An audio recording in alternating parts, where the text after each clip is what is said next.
بسم اللہ الرحمن الرحیم الحمد للہ رب العالمین والعاقبۃ للمتقین والصلاة والسلام علی خیر خلقہ محمد وآلہ واصحابہ اجمعین۔ آج زاد الطالبین میں ہمارا 207 نمبر سبق ہے، جس میں ہم حدیث نمبر 201 کا ترجمہ، لغوی و صرفی تحقیق، تشریح اور ترکیب کے بارے میں پڑھیں گے۔ حدیث نمبر 201 ہے، من سکن البادیۃ جفا ومن اتبع الصید غفلا ومن أتى السلطان افتتنا۔ من سكن البادية جفا ومن اتبع الصيد غفلا ومن أتى السلطان افتتنا۔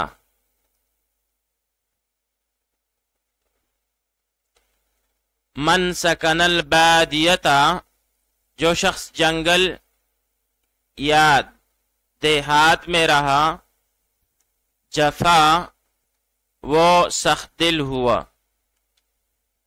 ومن اتبع الصید، اور جو شکار کے پیچھے چلا، غفلا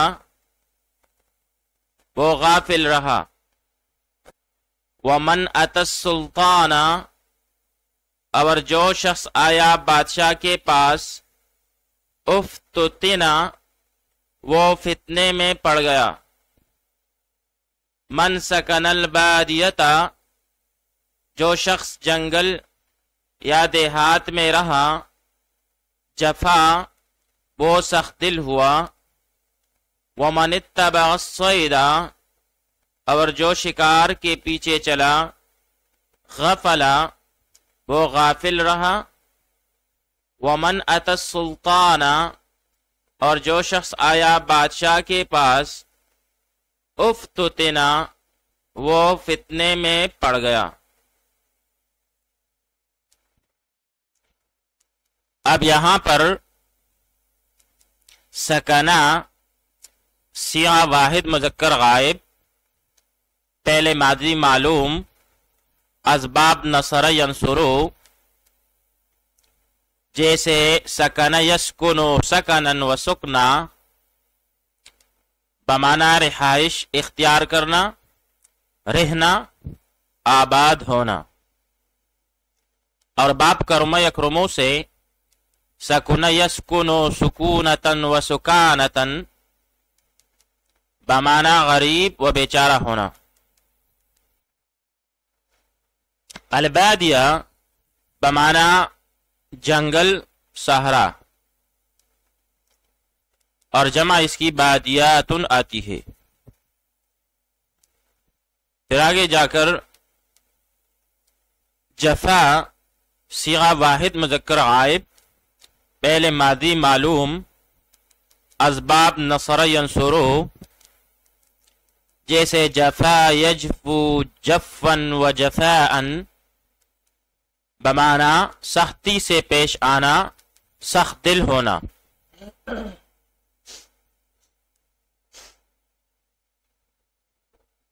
الصید بمعنی شکار، اور جمع اس کی الصیود آتی ہے۔ باب ضرب یضرب سے صاد یصید صیدا بمعنی شکار کرنا۔ غفلا صیغہ واحد مذکر غائب، پہلے ماضی معلوم، اسباب نصر ینصرو، جیسے غفل یغفل غفولا وغفلتا بمعنی غافل ہونا، بے توجہی برتنا۔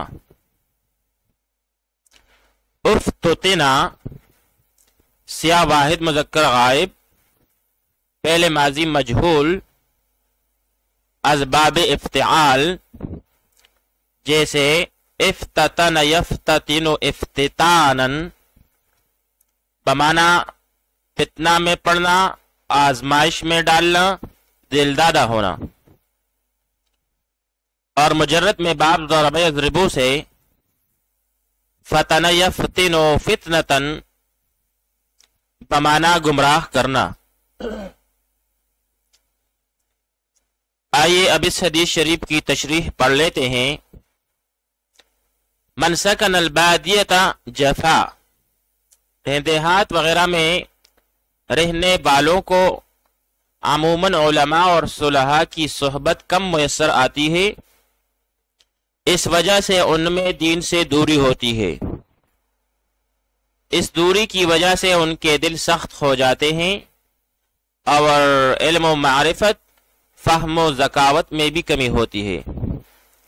اسی مفہوم کو قرآن میں بھی بیان کیا گیا ہے۔ سورہ توبہ میں ارشاد ہے الاعراب اشد کفرا و نفاقا، یعنی دیہاتی لوگ وہ ہیں جو کفر اور نفاق میں بہت ہی سخت ہیں۔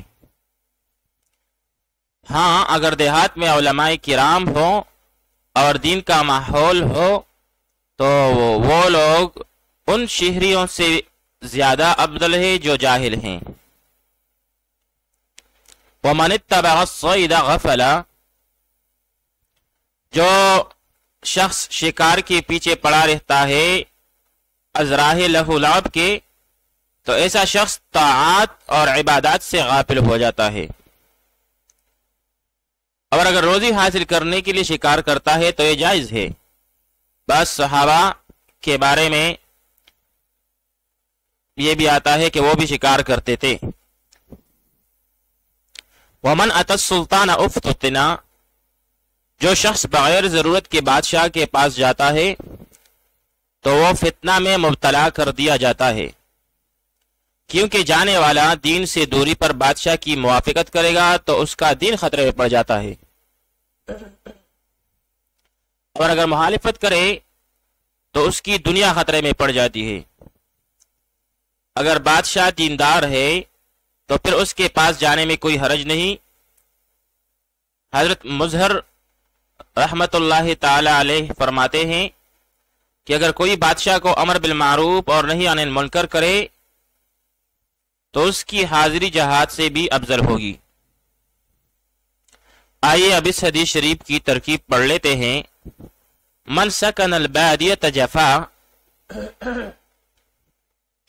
من کلمہ شرط، سکنا پہلے ماضی سیاہ واحد مذکر غائب کا ہے، لہذا اس میں وہ ضمیری مستتر جائز الاستتار نکالیں گے جو کہ ضمیر مرفوع متصل ہے اور مرفوع محلا ہو کے فاعل ہے سکنا فعل کے لیے۔ البادیۃ منصوب بالفتح لفظاً، یہ مفعول بھی ہے سکن فعل کے لیے، پھر فعل اپنے فاعل اور مفعول بھی کے ساتھ مل کر جملہ فعلیہ خبریہ ہو کر شرط۔ جفا پھر سے پہلے ماضی سیاہ واحد مذکر غائب، اور اس میں ہو ضمیر مستتر جائز اور استتار ضمیر مرفوع متصل مرفوع محلا ہو کے فاعل، پھر فعل اپنے فاعل کے ساتھ مل کر جملہ فعلیہ خبریہ ہو کر جزا، پھر شرط اور جزا مل کر جملہ شرطیہ ہو کر معطوف علیہ، کیونکہ اس کے بعد واو عاطفہ ہے۔ پھر آگے جا کر من کلمہ شرط، اتبع سیاہ واحد مذکر غائب پہلے ماضی معلوم، اور اس میں ہو ضمیر مستتر جائز الاستتار ضمیر مرفوع متصل مرفوع محلا ہو کے اس کا فاعل، اور الصیدہ منصوب بالفتح لفظاً ہو کے مفعول بھی، پھر فعل اپنے فاعل اور مفعول بھی کے ساتھ مل کر جملہ فعلیہ خبریہ ہو کر شرط۔ آگے جا کر غفلا پھر سے سیاہ واحد مذکر غائب پہلے ماضی معلوم، اور اس میں ہوا ضمیر مستتر جائز الاستتار اس کا فاعل، پھر فعل اپنے فاعل کے ساتھ مل کر جملہ فعلیہ خبریہ ہو کر جزا، اور پھر یہ دونوں شرط اور جزا مل کر جملہ شرطیہ ہو کر معطوف اول، کیونکہ اس کے بعد پھر سے واو عاطفہ ہے، اور پھر آگے جا کر من پھر سے کلمہ شرط، اتا پھر سے سیاہ واحد مذکر غائب کا فعل ماضی معلوم کا ہے، اور اس میں ہوا ضمیر مستتر جائز الاستتار جو کہ ضمیر مرفوع متصل ہے اور مرفوع محلن ہو کے اس کا فاعل ہے۔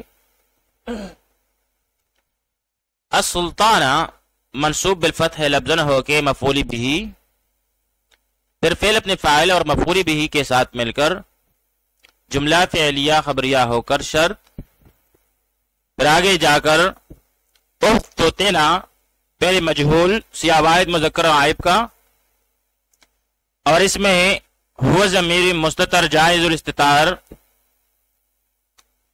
ضمیر مرفوع متصل مرفوع محلن ہو کے نائب الفاعل، پھر فعل اپنے نائب فاعل کے ساتھ مل کر جملہ فعلیہ خبریہ ہو کر جزا، اور پھر شرط اور جزا مل کر جملہ شرطیہ ہو کر معطوف ثانی۔ مختصراً یہ کہ من سکن البادیۃ جفا یہ جملہ شرطیہ ہو کر معطوف علیہ ہے، اس کے بعد واو عاطفہ، اور من اتبع الصید غفلا یہ جملہ شرطیہ ہو کر معطوف اول ہے، پھر اس کے بعد واو پھر سے عاطفہ، اور پھر من اتی السلطان افتتنا یہ جملہ شرطیہ ہو کر معطوف ثانی۔ پھر معطوف علیہ اپنے دونوں معطوفوں کے ساتھ مل کر جملہ معطوفہ ہوا۔ وصلی اللہ تعالی علی خیر خلقہ محمد وعلی آلہ واصحابہ اجمعین۔